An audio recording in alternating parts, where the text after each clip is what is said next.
പത്മനാഭസ്വാമി ക്ഷേത്രം കേസിൽ ആമിക്കസ് ക്യൂറി സ്ഥാനത്ത് നിന്ന് ഒഴിയാനുള്ള ഗോപാൽ സുബ്രഹ്മണ്യത്തിന്റെ സന്നദ്ധത സുപ്രീംകോടതി തള്ളി. നേരിൽ കണ്ട കാര്യങ്ങൾ കോടതിയെ അറിയിക്കാൻ സാധിക്കുന്നില്ലെങ്കിൽ ആമിക്കസ് ക്യൂറി സ്ഥാനത്ത് തുടരുന്നതിൽ അർത്ഥമില്ലെന്ന് ഗോപാൽ സുബ്രഹ്മണ്യം സുപ്രീംകോടതിയെ അറിയിച്ചു. ആമിക്കസിന്റെ റിപ്പോർട്ട് കോടതി രേഖകളിൽ നിന്ന് പൂർണ്ണമായി ഒഴിവാക്കണമെന്ന ആവശ്യവും ആമിക്കസിന് പ്രവർത്തന മാർഗരേഖ വേണമെന്ന ആവശ്യവും സുപ്രീംകോടതി അംഗീകരിച്ചില്ല.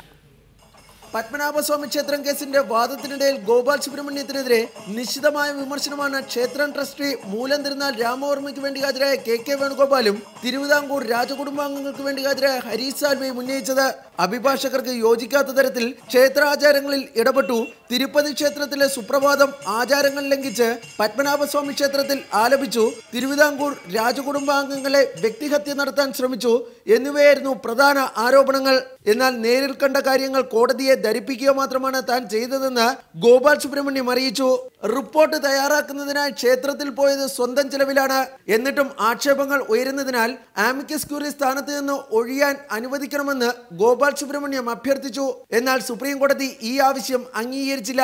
ആമിക്കസ് ക്യൂറിയുടെ റിപ്പോർട്ട് ക്ഷേത്രരേഖകളിൽ നിന്ന് പൂർണ്ണമായും നീക്കണമെന്ന തിരുവിതാംകൂർ രാജകുടുംബത്തിന്റെ ആവശ്യവും കോടതി അംഗീകരിച്ചില്ല. അതേസമയം റിപ്പോർട്ടിൽ എതിർപ്പുള്ള ഭാഗങ്ങൾ അറിയിക്കാൻ രാജകുടുംബത്തിനും ക്ഷേത്രം ട്രസ്റ്റിക്കും സുപ്രീം കോടതി അനുമതി നൽകി. B Balagopal, reporter, Delhi.